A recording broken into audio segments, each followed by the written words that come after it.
kama bani nyali afie ko na wo she ona ke abu bi ene ha me wo ni wa ga sheshi ni ona ke team se abo me we fe re de ni ame ye bi ene wo bi ene aba ko la la wo de to to na ke nya ke wo nu we ke wo mo ame nyamo be active to ni ngbe na ni we jeke wa ma ame ba che me ba che wo we afie ko na bi ani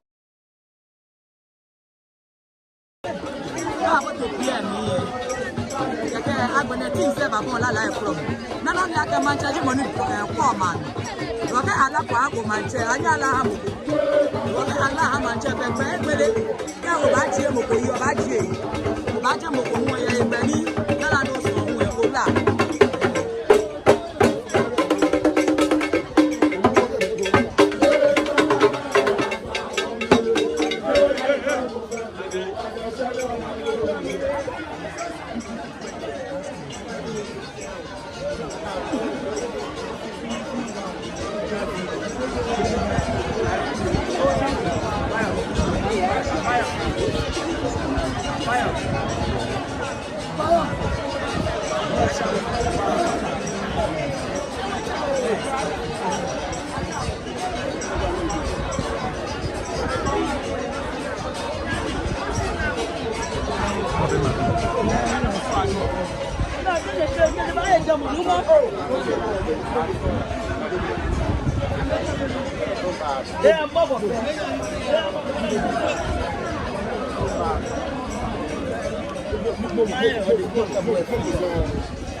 Amlano bi amlano.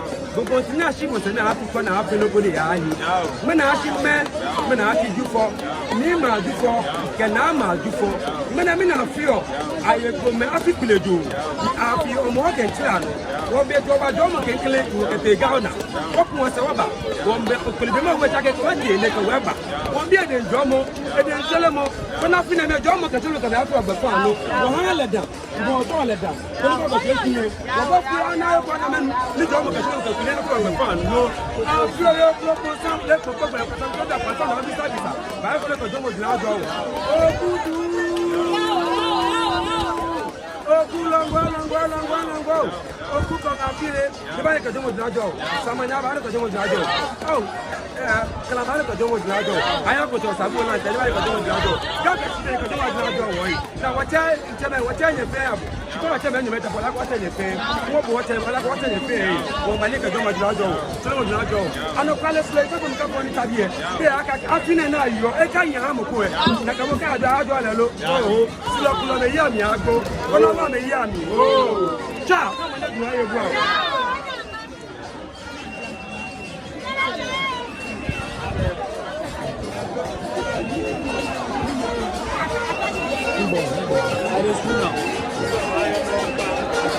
yo abadabi tamoboni nyele wacho yen wo kenye ko omo wa fi ele alo plejo kufu ni fe mo e eni wo ke ba wa ye ni je aka gbe kufu na ona ke ko pe se team se e bomba ni ami ya mi lalai se bi eji je ma wo na gbe ni abajumo na ye le odi afie ye pie ni labia alo eguro mo ji mo ni ye pa ye pie na woni teto tu ni ko ma che e je me e wo wa ye ni domo na ka pie na afi ye je me ado to ni team se fe baba ni lalai na me fe aba baba bro na ka lalai fe ko me ke ajebi agbene gbele mo fe mo lala lo sun o ba yan o fe bo te ma mi agbe ko eso bara ka bo me ko ma gbe bo che mo wo tu agbe egbele ni agbene aba ke ni aba je ma yijo aba je mejo gbe ani gbe egbele ke anaka no ko se mo e wo bi aton wo yo bi ene no ko chono bi aba so fi ha afi eyi elehu ka be na fe ye so na wo ji pro ko me ni wo nya me se ke ba keji agbe na pe wo bo te ma mi ni wo ya ne wo ba anye ti se fe ko me ka me gbe ni e wo chono ke anati me ne ye e flan ani akayo si ole ke la poteni ameso amela je si la la baba wo si bi ale gbe gbele e wo ba nyo che mo fe mo gbe o ba nyo ya mo si apolo ala no ke chonle jeje me ene wo ka wona ti se fe wo ba wa me wada mo ni ba wala le te ke ga wacha me gbe wo chonle tamo ko ni last year wo fe le da jo bi ene wo fe mo ya station e ye na ama atra ko ye ni man che ke sa no bi ke wo awo ye ba atra ko akwaje me sika mo e fe o na pa ni to ake gbo omo wa fi le committee ni ko ni tumo no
Nepo wawe.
Here, where's your son?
better na dem I dey buy there.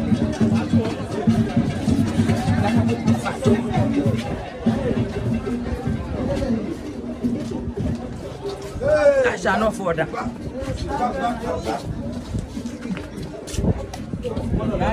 Better she na he na so much. I dey me body e go.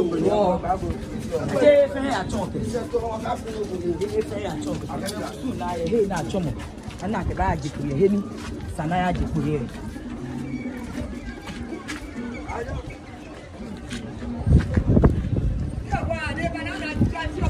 Oh, boy, one boy. Yeah, I want you. I want you. Both on every show. Boy, one not be a boy. I'm on you.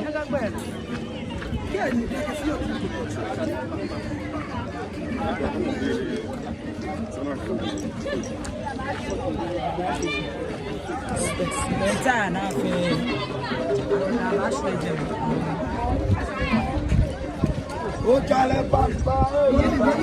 Abosu eno jemi. Eta eno. E na chomo ke ya jemi. Jemi no wo damo.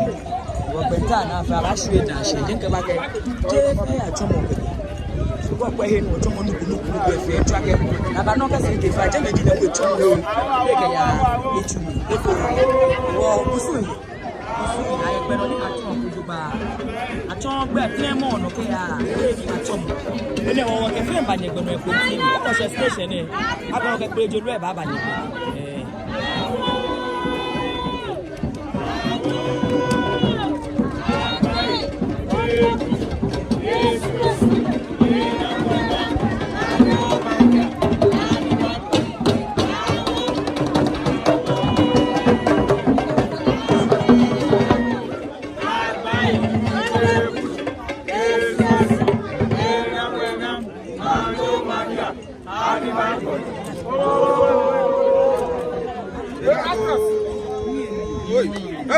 Ma wona go penkra wa choko no ba jona no no ni fe ni wa ga bia na e fo manye gru na gbe bi oji mi ga na ko bosa na nyenye yukula go ma che be la fio ni ma che na nye friend e no ngwa ya ko je o sa go kra e o ko mi o sa e yo mo tala na nye fe ni da na e wa ya ko nye ma nye ga jo mo ja jo e no ngwa si kwa ja ku ba fo kan franda de ke na bloma na nye da na nye wa ya ko nye ma nye ga jo mo ja e drop e na lo e ba ka ti ka le bi o ko so ko no na nye fe ni da na nye wa ya ko nye ma nye ga jo mo ja jo e su ko na du ko to ma na di kwa sasa na no assembly okuga nga flow crepo bentabisa na nyonye fini na ya ya ka tomo dranto se penu kwa doka nga asio ya chawe otuome ka nga akra okuga nga afio ko samanya o na nyonye fini na ya ka tomo dranto wo according no gba kodo cha poke nga ba se yo ko ma yo de ngbe yo na nyonye fini na ya ko nyonu anya ka tomo dranto ahunu man se akwa bubu mo pa na kwesi na nyonye fini na ya ko nyonu anya ka tomo dranto no ma bo su ko fi na ko su bi ko na bo na ne ba fu ndo ga do mo ajo e ga o tu anu alo ko to go ngla na no ne fe ne na ne ma ya ko ne no ga do mo ajo e ga na ye na yi bo so bo na wo le ma be ju wo na wo ga ko ibi be san na ka bo le kon so na ame ya ko ma nya ame ba ko ma je na sasa bi ame le le bi na o da so wo ga so ko no na ga fe o mo a wo le e ga go esi awuluga na abla esi ga uchi ma uchi ska den chobe da kin biki amla lo bi amla na o pe dada na ko na yo je pe ni wo ba so ni ko le ya ya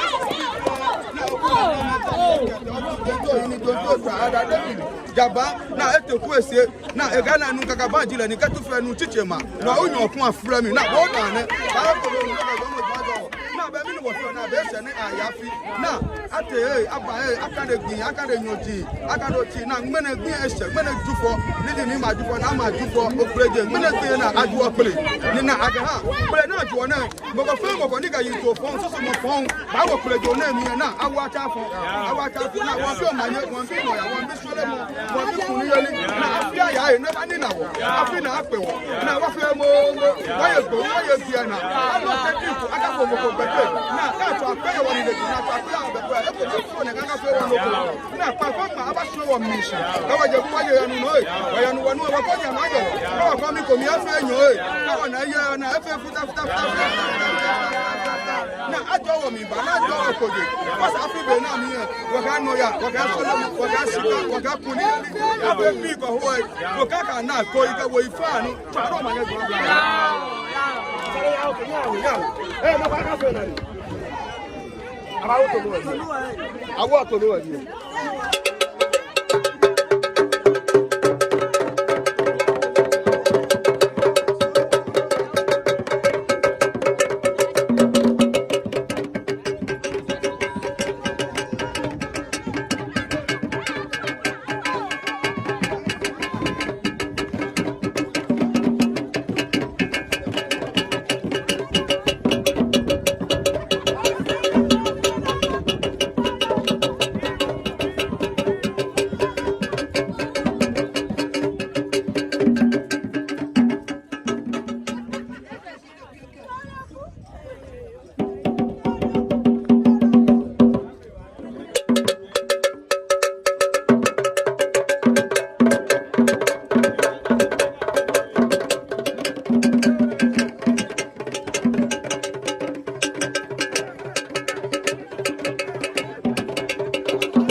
Jody Boka.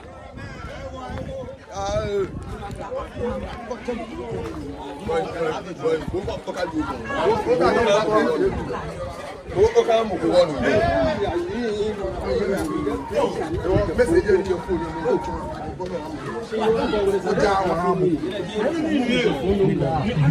don't know.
Now, to the Sylvain.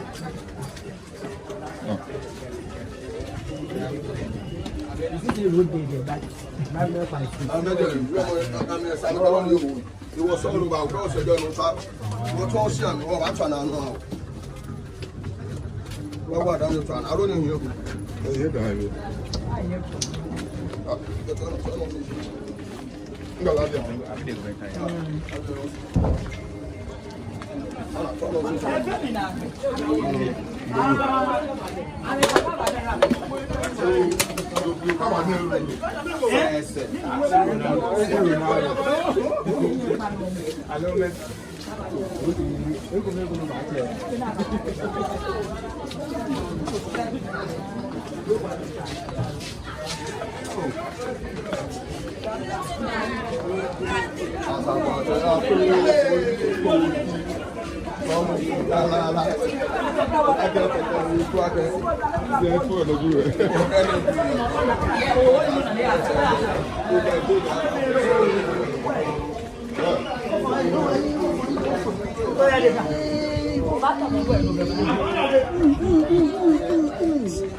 No, I called him, sir. I didn't get him. That's happy point.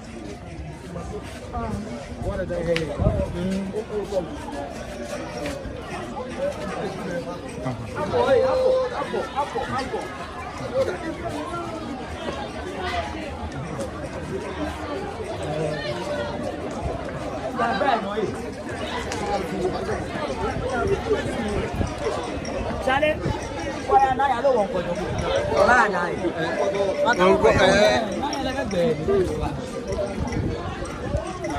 Just stop what I'm doing.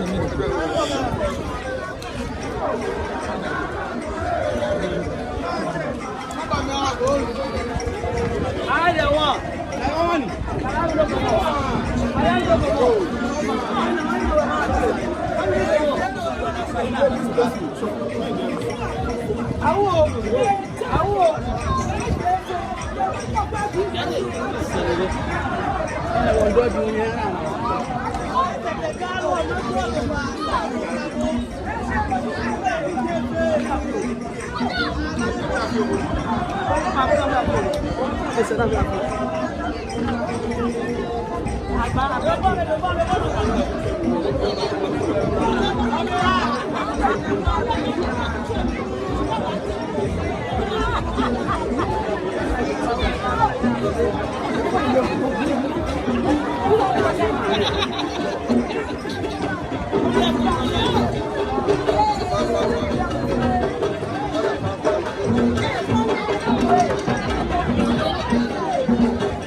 me.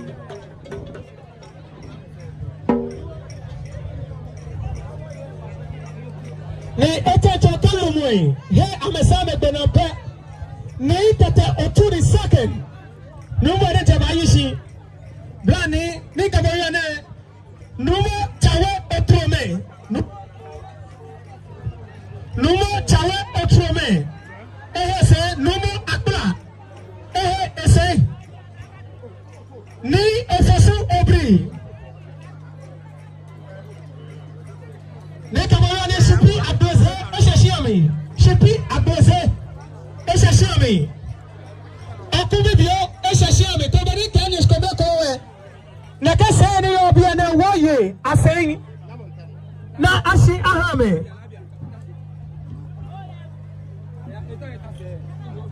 Eteto ni tepetu. Baye senge kwa jeni fomoshi. Jenna.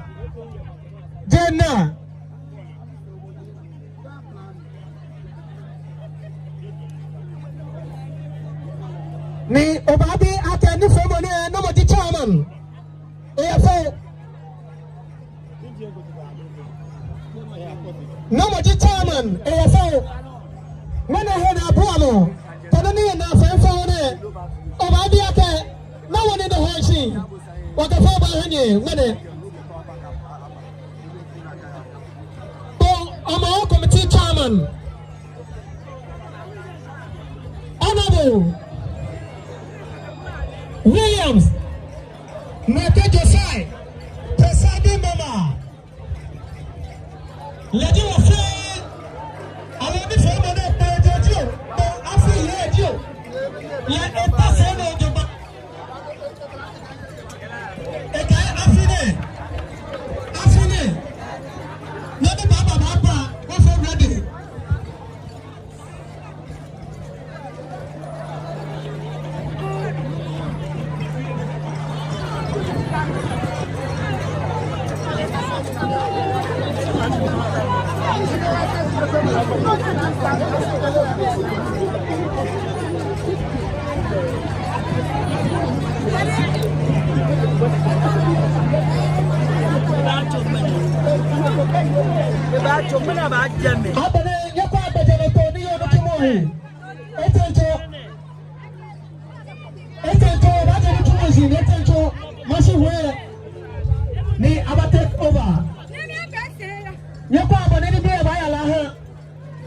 Media teams ni here be na nyaboa bejano to media teams ni here be ni di wo TV shallow alo info shallow nyaboa bone ni tumo ba ya la ha akuto na mi ni di pa na mi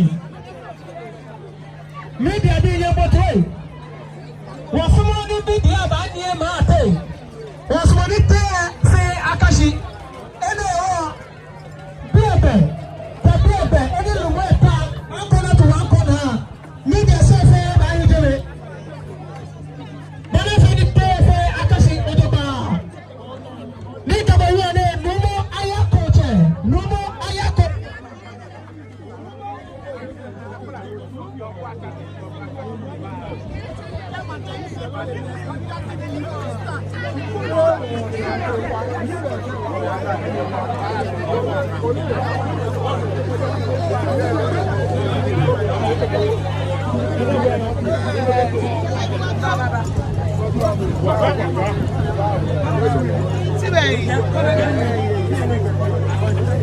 One, two. Nika Bayane, no more Ayakoche. Eshashimi. No more Ayakoche. Eshashimi. Ni Ofosu Opri, the fifth. Eshashimi. Eka Fatalo, Fapa. Ni Ofosu Opri, the fifth. The former Klalo Kobe. Eshashimi.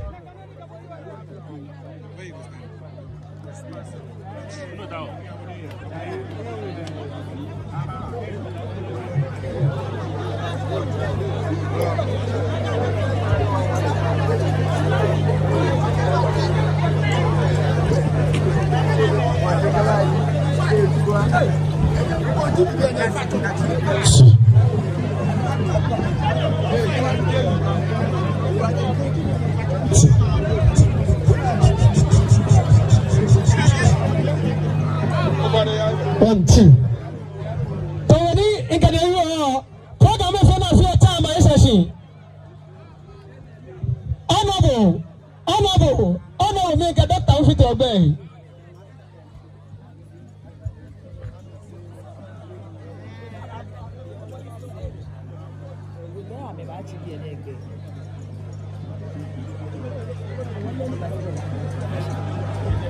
Attention, make a new one. I'm a fish, one of Talo. Takadibo de Motele.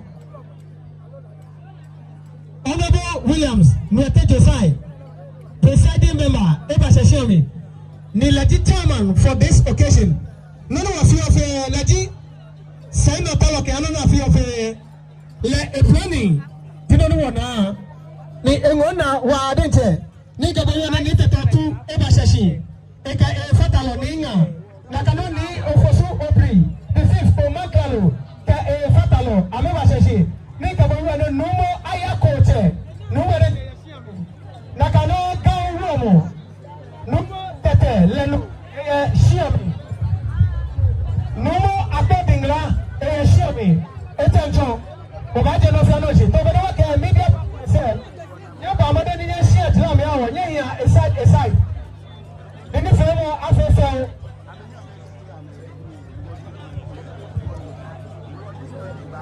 because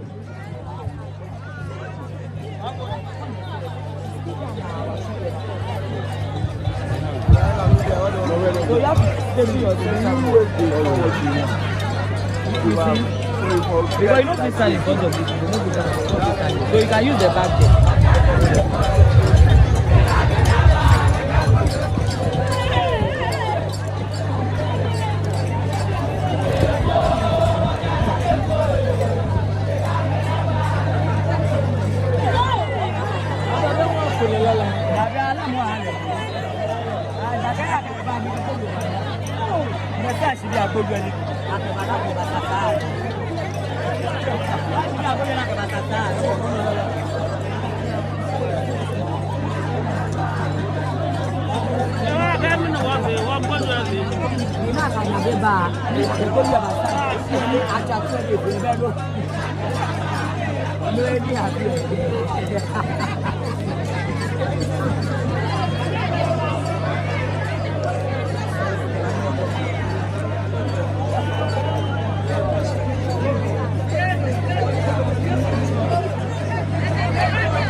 Hopefully, Pius, Mr. Pius, Jishishi, in here. I watch it. Sengagono Waba, and Wabacha Wani Femono. Papa Mami Obama get played your team, say, flag it here. She said, to I believe the man, put him about Jalani. Kume. No, Pafai, Benny, Wahi, Loe, Mufemo, Ash, Konika, Nupaku, Bani. It's what they make about where I've been one kind of one can wear and what reserve they have. Men come and put in and walk there, lay back, you can wash and come out. Don't go for any of them water in the entire fight. No way you will listen more than that. They will more to enjoy it, she should know what here. You are here to TV and here. Opokli TV, KCTV, SKM Media 7, Big Apple Studios. Mina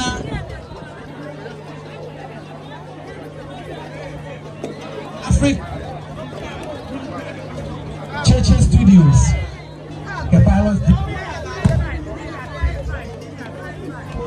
Anyone share? Well, no more than we there about watching. Hey, trashy. You are getting money famous.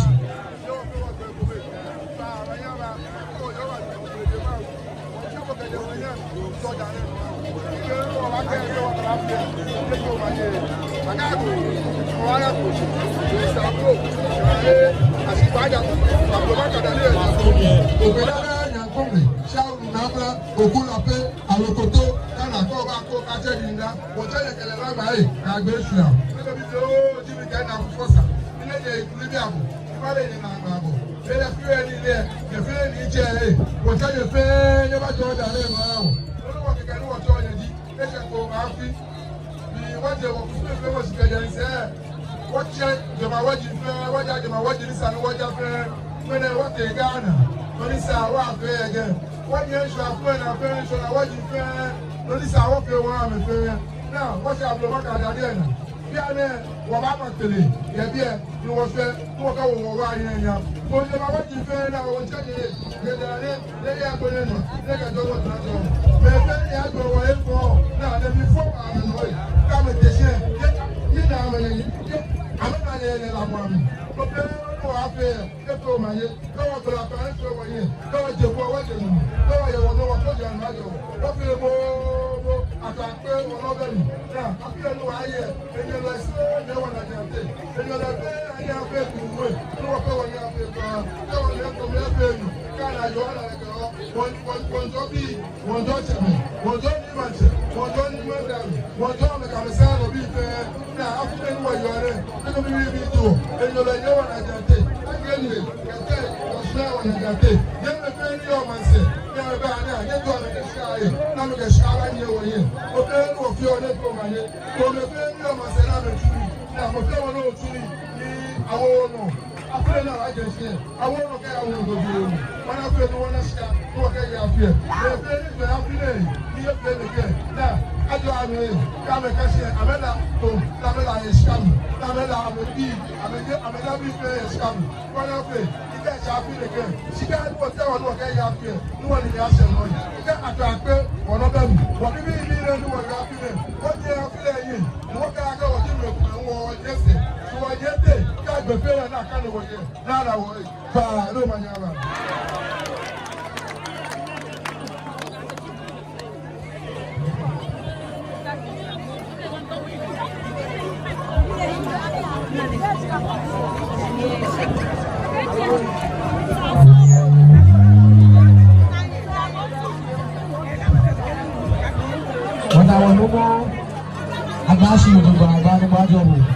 Anyone say, member of parliament, hello, Katabaso constituency, what do you want now? Yeah, Blawo here, Honorable Joti, Esha was here.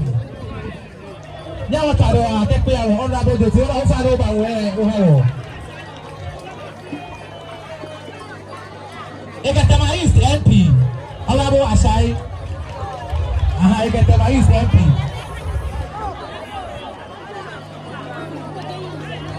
Team FM. I'm going to Azim MP Leon Peter. Come and touch him. I introduce him to Bayani. So, Commander Honorable Atapawa for Peter. Made Honorable Tanku. Ghana Police Service. Yeah, I don't like any. The security of it tight. You be anyone.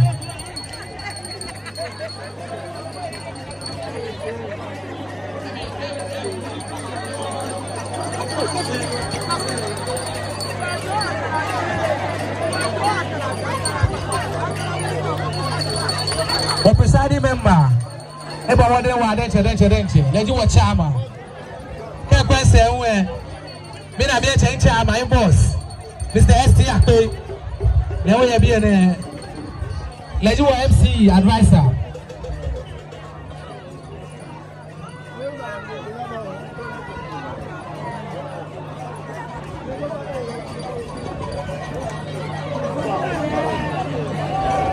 okwe background obana keshi 242 Oklahoma. I mean one go background there 242 Oklahoma.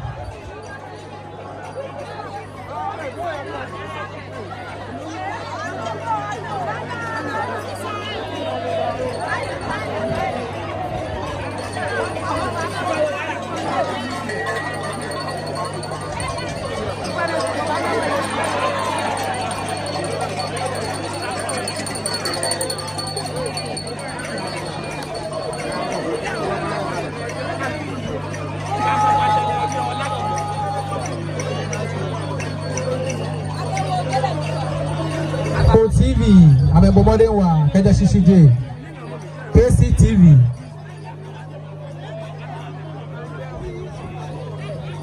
Pillars Dreams. I want a Bomodewa, don't you?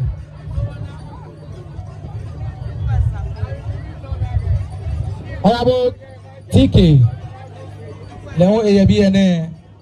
If I any famous with that same money.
So, you are to be a near Radon, I don't be a near Radon.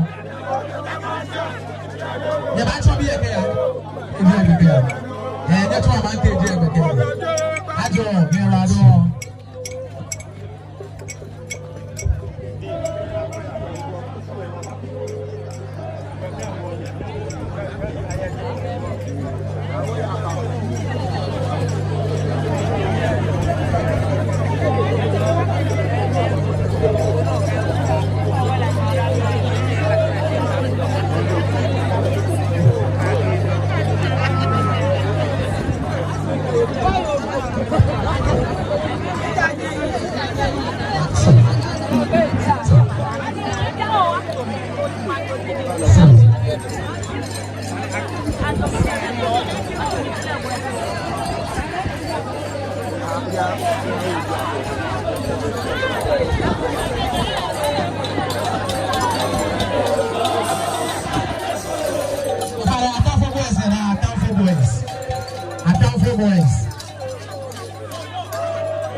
Atafo boys.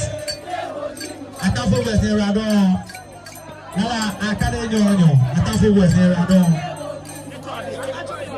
Haya oshitalo mi alo na bo alo mi. Wo hoda bi wo te.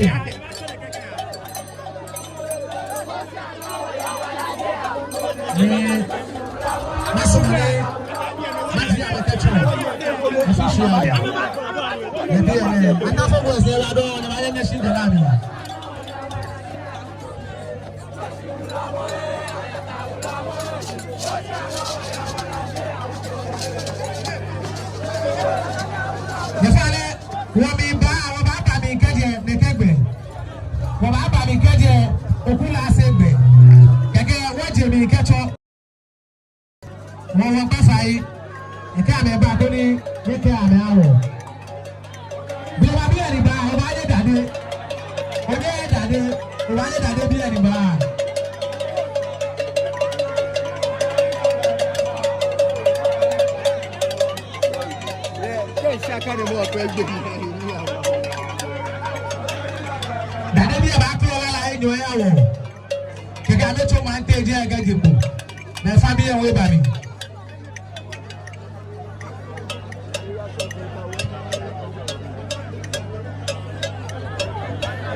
Ubanye dado nye dado. Don't need dado be sure. Jalani must introduce. Alama ji le ena no be a better. Well no we tata ma se se we.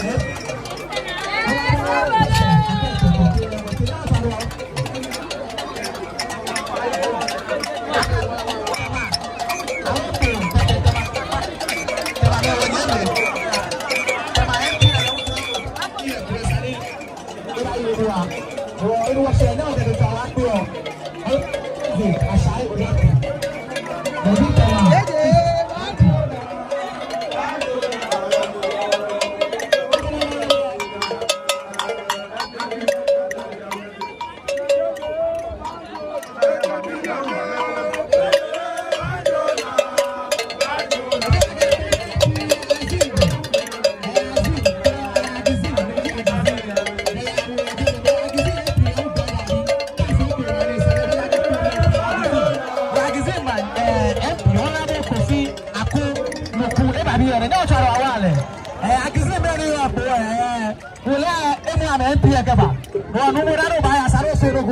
yes. It was our Chief Executive MC Dr. Samuel Kwamagwa and I need you all about ST Ape. He had been now what I want.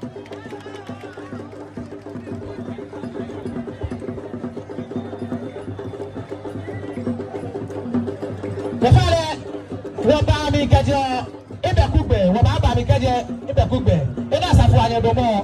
And I want to catch up. Monday, yeah, what kind of fight?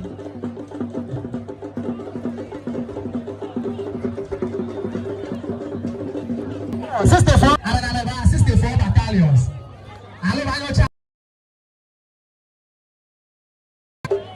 Andrew.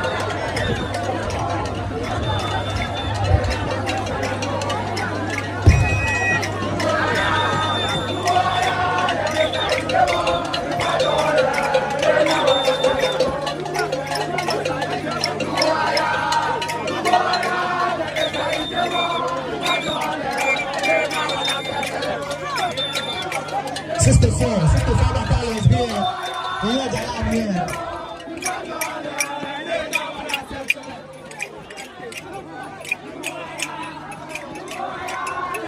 We'll follow the hand and I go for now.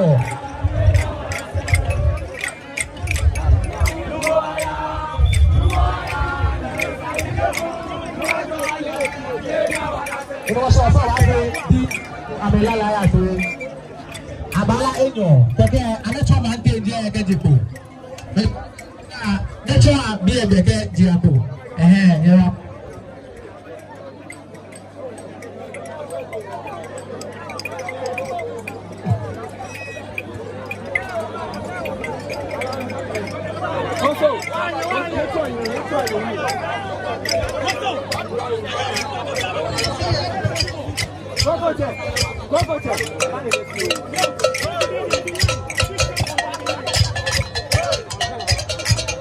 Yes,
Yo.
64 battalions.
TV, TV, Opokili TV, KC TV, SKM Media 7, Big Apple Studios.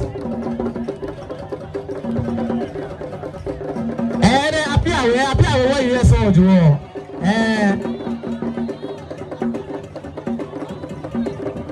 Appear what you saw.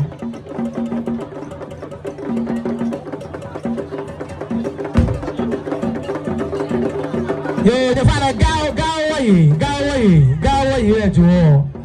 away, Joe.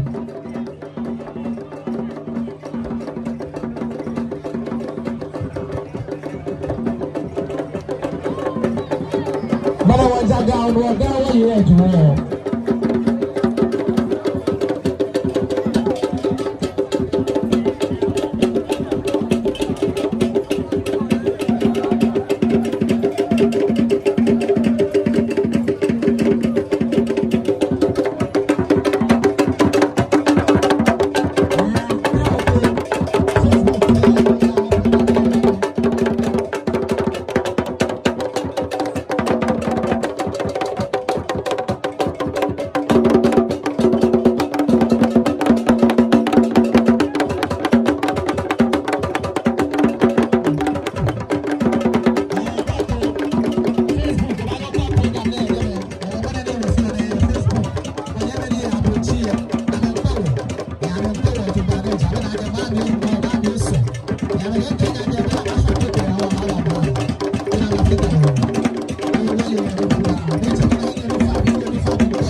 let it teach you any time if you want. And what all the deciding member, Honorable William decide.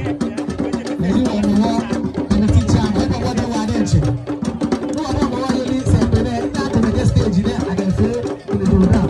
So when what's up, there will be much the son of Big, but I know if you have a body, you will have one more. If you follow that event, that's how I know my Jamaica. FPMC.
The final plays the record about Yaya for the mission floor.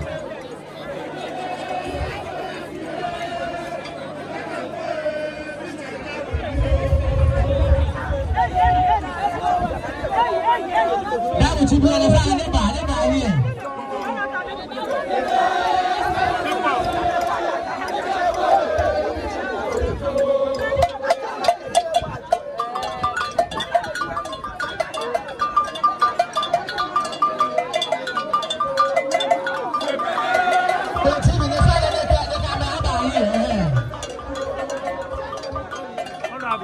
Babuji be papa body flag eh. Leji dingla belo. Dingla electoral area. Leji assembly member. Honorable Richard Kote Tepe.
si bien va a la ino. Ne va a la ino. Ene beni, ene nye intro ni. Yo benya gbera ani ba cho ma te di e ga dipo. Bemi ni wa bo o tra ma bi e.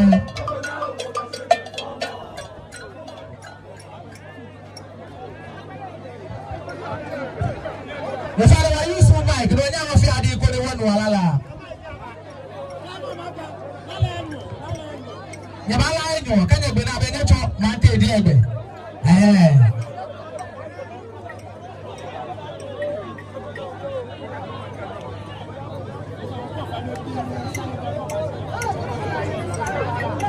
I'm going to restore our custom.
Babu TV and then I will allow it.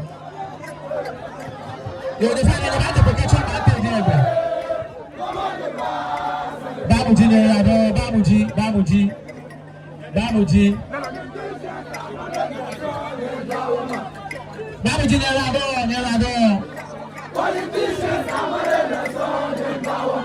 Yo, ne gane ba shi dalami, ne la do.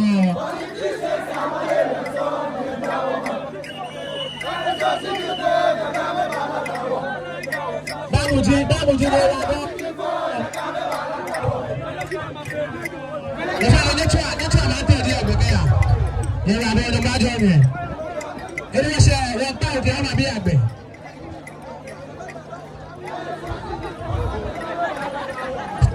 Quickly back, 6 quickly back.